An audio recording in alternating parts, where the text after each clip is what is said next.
Nah, selanjutnya di bagian estetika. Nah, nanti ketika kita bicara mengenai estetika dalam fotografi akan terkait ada dua hal. Estetika itu terkait dengan bagaimana cara kita merancang foto. Yang pertama, tentu saja kita harus memperhatikan yang namanya aspek teknikal. Pemahaman mengenai kamera, fitur-fitur yang ada di kamera harus dipahami betul. Dari mana caranya? Membaca dan berlatih. Pada dasarnya, teknik ini adalah sebuah syarat utama, jalan utama untuk membangun pesan fotografis. Jadi akan banyak sekali teknik-teknik dalam fotografi. Teknik ini digunakan sebagai jalan utama, sebagai cara untuk mendapatkan efek visual, untuk menyampaikan pesan-pesan fotografis. Jadi sebelum belajar teknik, ya pelajari dulu fitur-fitur dalam kamera. Setidaknya yang harus teman-teman pahami adalah yang mengenai ISO. Apa itu ISO? Bisa teman-teman simak pada video berikut.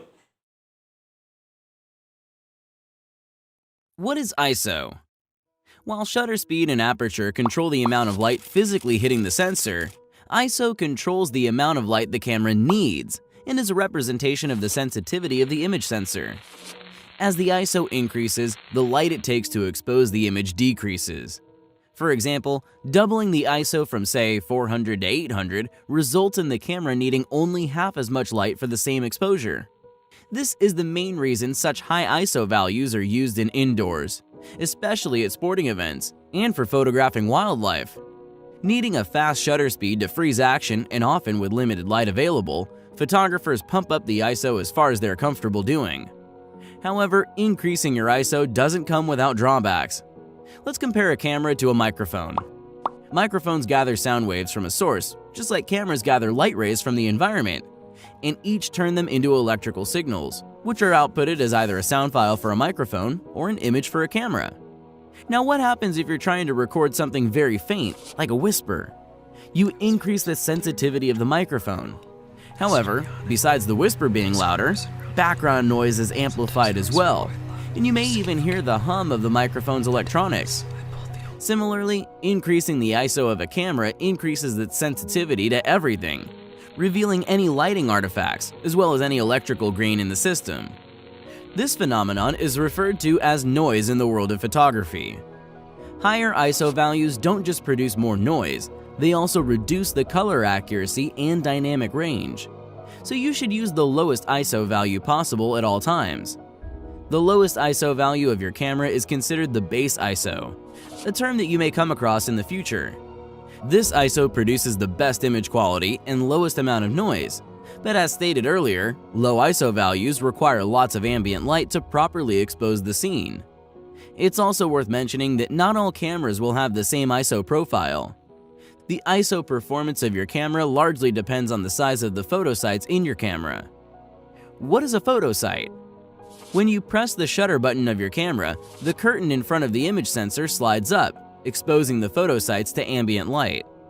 The photosites gather photons that enter through the lens, and once the exposure is over, the curtain slides over the sensor and the camera assesses the amount of photons that were gathered, converting the number into an image. Larger sensor cameras allow for larger photosites, which can gather more photons, so full-frame cameras have an advantage over crop sensor cameras. Also, lower megapixel counts mean that each photosite is allowed to take up more space on the sensor, increasing photosite size. However, older, lower megapixel sensors are not better for low-light shooting, as advances in microlens design and the silicon itself have made modern sensors more efficient. So when should we use low and high ISOs? Remember that in every case, you should try to decrease your ISO as much as possible to retain image quality, but sometimes you may be forced to use higher ISOs. Low ISOs are particularly useful in outdoor photography, where the sun will provide lots of light for your camera, allowing you to more freely use faster shutter speeds and smaller apertures. ISO for indoor photography is largely situational. Depending on how well lit the area is, you may want to use higher ISO values. Remember that if your subject is not moving, you can use a slower shutter speed, or if you're okay with a shallower depth of field, use a larger aperture. Night photography, whether it be a moonlit photo shoot or astrophotography, will inevitably require high ISO values. This is where you need to experiment with your camera to find out how far you can push it without serious drawbacks. ISO, while appearing to be a complicated subject, is actually very simple. By exploring your camera's ISO profile and realizing when to use high and low ISOs with an understanding of the principles of image noise and sensitivity, you will be able to directly improve the quality of your photos and be more comfortable with your camera. Stay subscribed to Apple Apps for more animations, which are released every month. Oke, sudah ditonton videonya? ISO kurang lebih membahas mengenai kepekaan cahaya. Angka-angka yang ada pada kamera, teman-teman pahami betul. Ketika memotret di malam hari, di sore hari, di ruangan, di luar ruangan, di siang hari, di pagi hari, kira-kira perlu ISO berapa? Butuhnya berapa? Berikutnya mengenai aperture diafragma. Ada video menarik, bisa teman-teman simak. Berikut videonya. What is aperture? Perhaps the most influential parameter of photography, aperture plays an important role in composition and setting up a shot. Let's take a closer look. Simply put, aperture is the hole in the lens through which light travels into the camera body and onto the camera sensor. To understand, let's look at the human eye. All cameras are designed like human eyes. The cornea of our eye is similar to the front element of the lens, gathering light and bending it inward toward the iris. The iris can expand or shrink, controlling the size of the pupil, which passes light into the inner eye. The pupil is what we refer to as the aperture in photography. The amount of light that falls onto the retina is determined by the size of the pupil. The larger the pupil, the more light falls onto the retina. The larger the aperture of the lens, the more light enters the camera. The iris of the lens controls the size of the aperture and is called the diaphragm. The diaphragm's function is to block all light with the exception of the light that goes through the aperture. In photography, aperture is expressed in f numbers, also known as f-stops. F-stops are a way of describing how open or closed the aperture is. The smaller the f-stop means a larger aperture, while a larger f-stop means a smaller aperture. This can be tricky to remember since large f-stops mean small aperture sizes. So an f-stop of f1.4 is larger than f2.8 and much larger than f8 or f11. Aside from controlling the amount of light passing through the lens and into the camera, the aperture has a direct impact on the depth of field, the area of the image that appears sharp. A large f number such as f16 will bring all foreground and background objects into focus, while a small f number such as f1.4 will isolate either the foreground or background objects and make everything else blurry. Every lens has a limit on how large or small the aperture can get. If you take a look at the specifications of your lens, it should indicate the maximum apertures, lowest f numbers, and minimum apertures, highest f numbers. The maximum aperture of the lens is much more important than the minimum aperture because it shows the speed of the lens. Lenses with apertures of f1.4 or f2.8 are considered fast lenses because they can pass more light into the camera than, for example, a lens with a maximum aperture of f4 or f5.6. That's the reason night photography usually requires fast lenses. The minimum aperture of a lens is usually not important and should rarely be used as diffraction will cause the image to lose clarity. It is also worth noting the two types of lenses, primes and zooms. Prime lenses have a fixed focal length, meaning they cannot zoom without physically moving closer or further away from the subject. Zoom lenses give you the flexibility for you to zoom in or out of an object while remaining stationary. While prime lenses will have a fixed maximum aperture, the maximum aperture of a zoom lens will often get smaller as the focal length increases. These lenses are called variable aperture lenses. This is important because for a zoom lens with a focal length of 70 to 200 millimeters, the aperture may increase from f3.5 to f5.6, decreasing the amount of light entering the camera. Because aperture controls the amount of light entering the camera, it also affects other parameters such as ISO and shutter speed. A larger aperture or smaller f number will let more light into the camera, allowing you to use a faster shutter speed or lower ISO value. This is beneficial to eliminate motion blur and reduce the amount of noise that your camera will produce if its ISO gets bumped up. Faster shutter speeds can be essential in scenes with lots of motion, like sports and wildlife photography. So a fast lens can help increase your shutter speed or decrease your ISO value if your shutter speed is set to a specific value.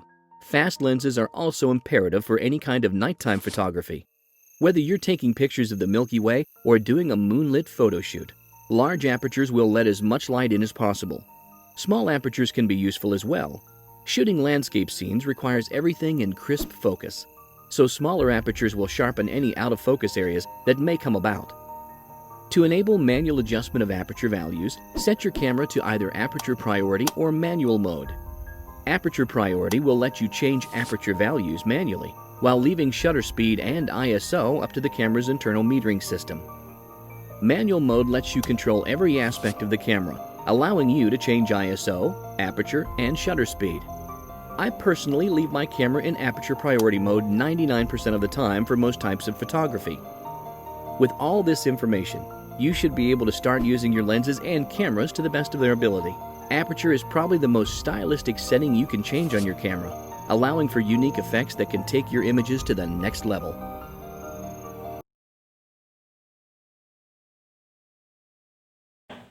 Nah, aperture ini juga nanti sesuai keperluan.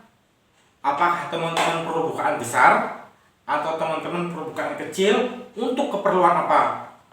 Komunikasi visual pada dasarnya adalah berdasar keperluan.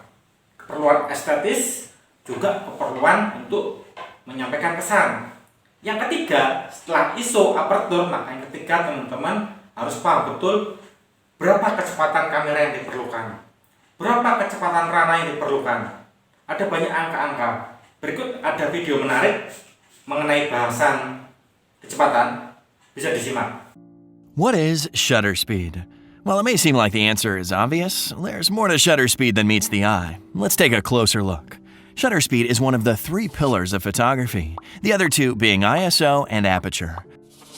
Also known as exposure time, shutter speed is defined as the length of time the image sensor in a camera is exposed to incoming light. Before we go more in depth, however, let's take a look at the different parts of the camera that contribute to taking a photo. In a standard DSLR, when you press the shutter button, a mirror flips up, allowing light to pass into the camera instead of the viewfinder. Once the mirror is flipped upwards, a small door will move from top to bottom, exposing the sensor beneath. After that, another door will fall down, covering up the entire sensor. After the second door closes, your mirror will fall back into place. The doors will then reset to their original positions underneath. The longer the shutter is kept open, the more light will enter the camera. In auto mode, cameras will meter the scene and determine an adequate shutter speed to keep the picture from becoming either over or underexposed.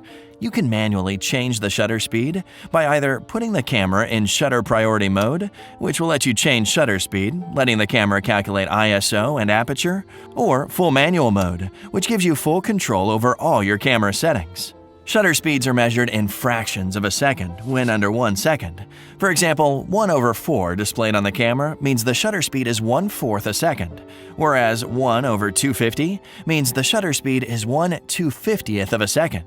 Most cameras can handle shutter speeds as fast as 1/4000th of a second, or sometimes even as high as 1/8000th of a second, and shutter speeds as long as 30 seconds. Longer shutter speeds can be achieved using a function known as bulb mode, where the shutter speed is determined by the length of time the shutter button is activated, either manually or through a remote trigger. It's good to know what effects different shutter speeds have, as it can affect the type of picture produced. Short shutter speeds, often quicker than 1/1000th of a second, are fast enough to capture the fast movement of wildlife and sports, and freeze water droplets and small particles. For everyday photography, shutter speeds around 1/100th of a second are fast enough to keep subjects from blurring. If you're shooting handheld, longer shutter speeds may also cause your shaky hands to blur the photo. Newer lenses from most manufacturers have attempted to solve this problem by introducing vibration reduction technology into lenses to correct for minor shakes. Night photography will often utilize longer shutter speeds to capture as much light as possible. Shutter speeds as long as 20 or 30 seconds may even be used to take pictures of the Milky Way. Knowing the principles of shutter speed will allow you to make better decisions about how you want your picture to look, whether you're freezing the action, creating a time warp effect, letting in little light, or as much as you can. Though it's a very basic concept of photography, it is no less important in making a fantastic photo. Stay subscribed to Apple Apps for more animations about photography released every month, and stay notified by clicking on the bell icon. Thank you for watching.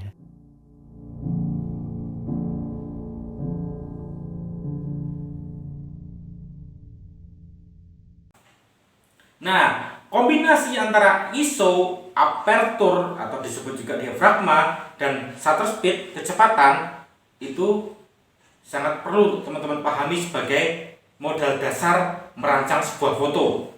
Setelah teman-teman memahami ISO, aperture, dan kecepatan, teman-teman juga harus memahami fitur-fitur lain dari kamera seperti white balance misalnya, metering misalnya, harus teman-teman pahami. Nah, setelah teman-teman memahami itu, kalian akan bisa membangun cara untuk mengkomunikasikan, karena kebutuhan komunikasi visual adalah ada pada aspek teknikal. Nah, setelah aspek teknikal teman-teman pahami dengan mencoba review adalah teman-teman juga harus membaca. Karena modal teknik aja tidak cukup, teman-teman juga harus peka terhadap isu-isu sosial. Percuma aja kita memahami dan menguasai teknik tapi secara wacana kita lemah. Ya kita hanya akan menghasilkan foto yang tanpa muatan apapun.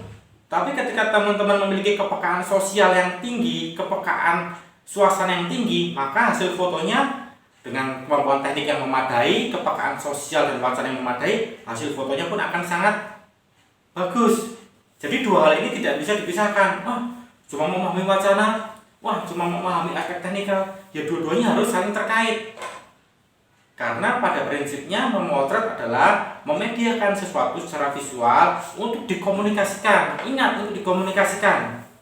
Tidak semua orang mampu memahami materi visual yang kita bangun. Jadi belajarlah mengenai isu-isu sosial, belajarlah mengenai aspek teknikal.